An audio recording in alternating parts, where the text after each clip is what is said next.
fun little, much lesser known Easter egg in FNaF. Obviously, everyone knows about. Oops, I had it queued up.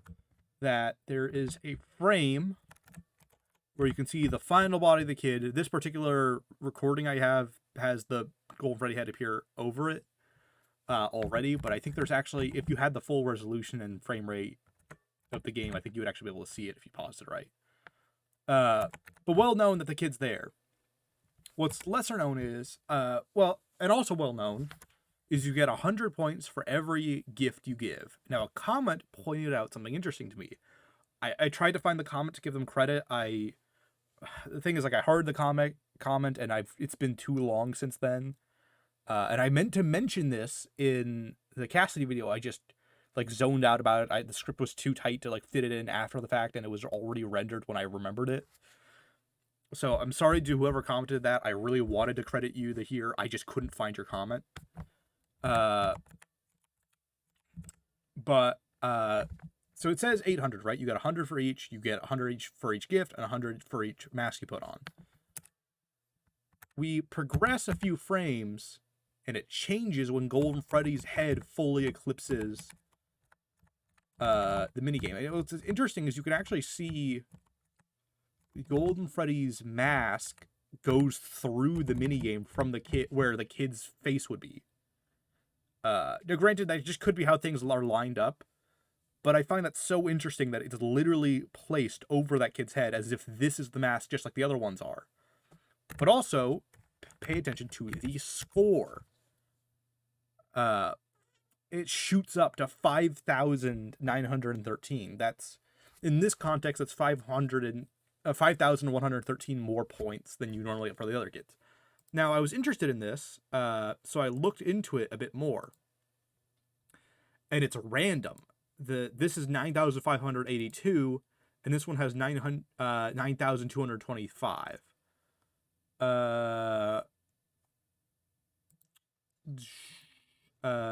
Let's. Is there any other? Okay, here. There's another one. Let's check this one.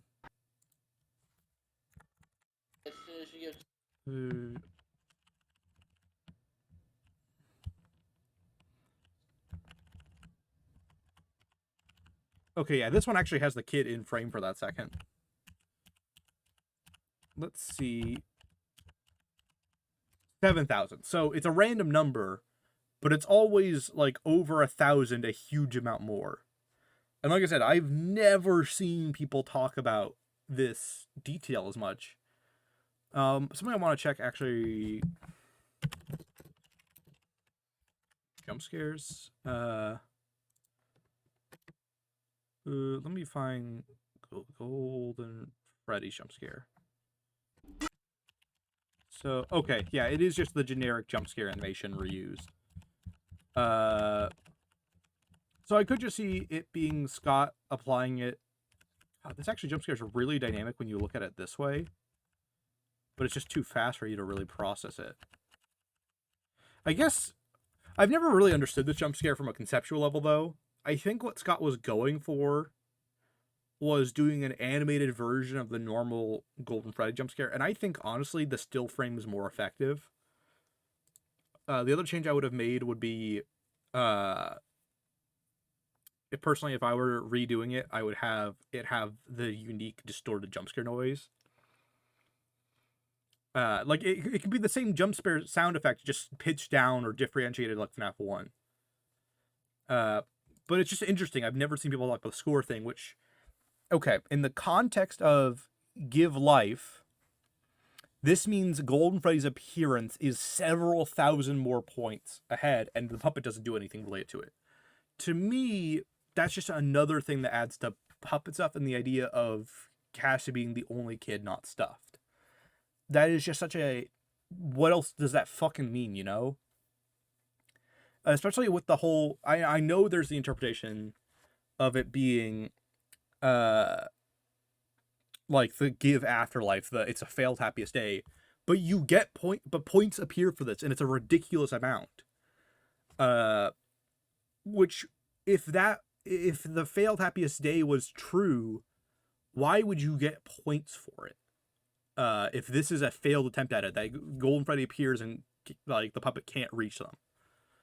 I just there's just many reasons I've never believed that theory, but this is just another thing that adds to it. It's like Golden Freddy appearing is points the same way the other ones are, but these points aren't caused by the puppet, and they're countless more points than the other kids. And like I said, their mask appears from where they would be. Granted that, like I said, that could just be this animation is centered and it just happens the kid's in the center, but like even that's kind of, I feel like is very unlikely to be intentional and all that. Oh, I just thought of another idea, actually, like this little animation here. I never even thought of the gifts being the suits, like bringing the gifts here and bringing the costumes out of that. That could be a way to do it. That might not be it. It's just like, that's an interesting way to interpret it. But anyway, that's just another Easter egg I found. This was too long to be a YouTube short, like when I was thinking about it, because I wanted to elaborate on it. I didn't want to just point it out. Fucking cool though. This is just really cool, like a little detail. It's interesting that it's a random number every time. That's what's really funky to me. Anyway, that's all. Bye.